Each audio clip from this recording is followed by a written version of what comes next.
I can tell you that President Biden has no intention of sending forces back to Afghanistan, but at the same time, he has no intention of taking our eye off the ball. We have the capacity, from repositioning our capabilities over the horizon, to continue to suppress the terrorist threat in Afghanistan. National Security Advisor Jake Sullivan making clear that President Biden plans to end America's longest war in Afghanistan, a war spanning 2 decades and 4 presidents. It's lasted so long that it also spans the entire millennial generation. The result, a generation with a view of the world, unlike most, a unique understanding of how willing this country is to fight for democracies elsewhere. New Washington Post data reveals millennials made up half of all U.S. service members killed in Afghanistan. The average age of those killed over the past 5 years were just 12 years old on September 11th. As of 2019, more than 1 million veterans were under the age of 35. Just a year before, a study found Iraq and Afghanistan veterans were the most diverse in history. Joining me now, 2 Americans who's fought in Afghanistan, U.S. Air Force veteran Pam Campos-Palma, founder of Vets for the People, and U.S. Army veteran Mike Breen, president and CEO of Human Rights First. Pam, let's start with the full withdrawal of troops by September 11th. There was a striking quote from a veteran in the New York Times who said, "The Biden administration figured out a way to give the withdrawal meaning, do it on the anniversary of 9/11, remind people why we were there, say we stayed for 20 years, then choose to leave. Tell them we did our part. Put your chin up. It's a myth, but at least it's something." As a veteran, how are you processing this announcement, and what do you make of the timing?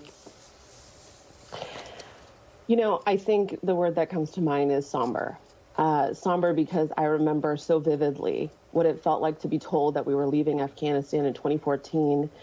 Many of us having to carry the moral injury that some of our friends were killed unnecessarily because our government did not have a strategy, could not even rationalize, right? Whether it was our government or defense corporate executives, were having us chase ghosts. And not only should we have left so long ago, but there's also a question about our identity. Who do we want to be in the world? You know, this war cost $2.26 trillion and over 241,000 lives. And the weight of that is tremendous, particularly in a time where our own country is suffering so much, and it's unclear. It's unclear what have we done in Afghanistan, and will it actually leave the Afghan people any better? What is their voice in all of this? Mike, your reaction to the withdrawal announcement?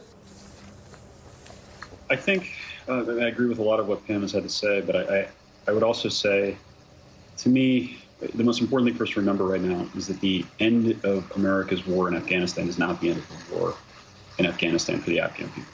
The United States has lost a lot of people. I've lost a lot of close friends. And Pam's right about the cost to our country. But this is not over for the Afghan people. Their human rights, their futures, their lives matter.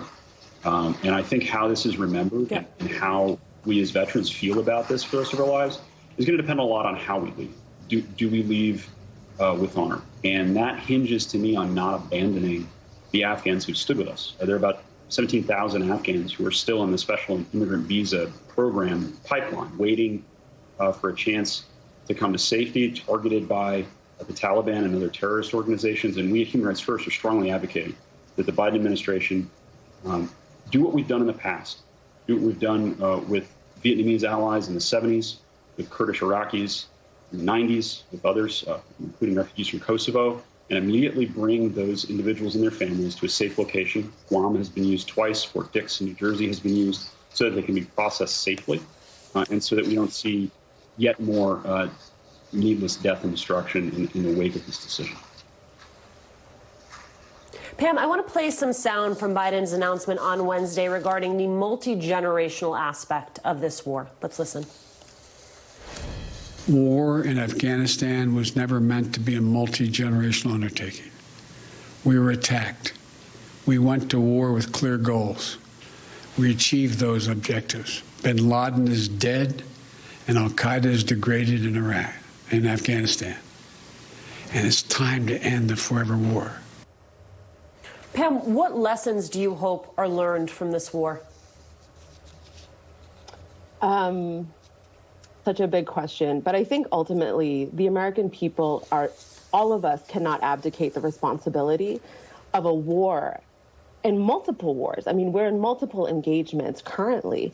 We cannot abdicate the responsibility, and certainly our elected officials cannot abdicate the responsibility of this happening in the background. And was it a democratic decision? Did we all vote to be in Afghanistan for this long? No, we didn't, right? And my question is also, we must actually grapple with, what does ending the wars mean? Will the Biden administration liquidate all of the military bases in Afghanistan, right? Will he actually, will this administration be the one that is bold and brave and decides to pivot away from a racist global war on terror that frankly did not make us safe and did not make us more free, but did in fact enrich many people in the defense corporate world? I mean, what's really galling to me is that his announcement did not actually account for the 18,000 contractors that as of this January were in Afghanistan. So, we can talk about lowering troops, but our generation in particularly will not be satisfied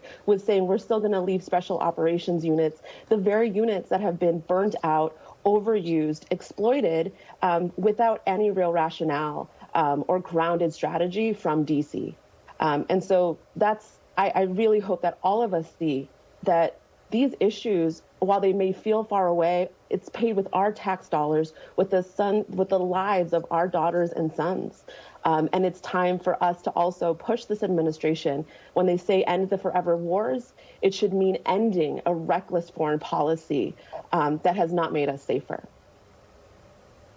Mike, part of the reason that I wanted to talk with you and I wanted to talk with Pam is because this really was a war that impacted our generation, the millennial generation. I think sometimes people use millennials sort of interchangeably with like kids or young people.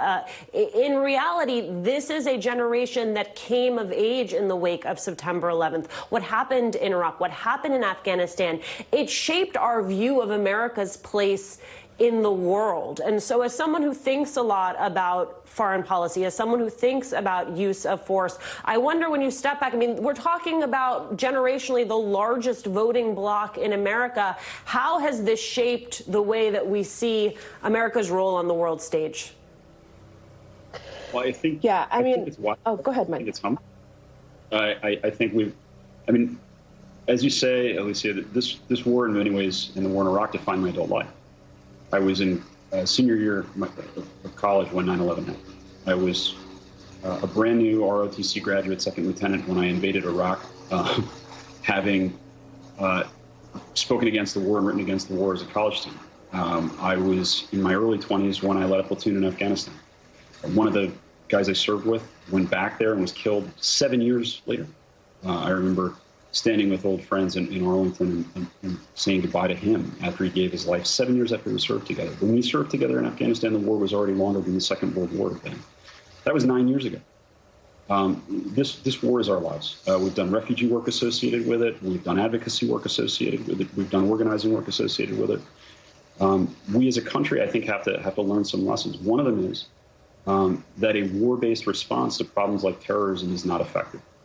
One of them is that abandoning our legal processes and our values in the face of threats does not work with us. And above all, I think we've got to learn that we need to solve problems in the world with respect to human rights as opposed to viewing human rights and security as opposed to. Pam and Mike, my friends, thank you both so much. We'll be right back.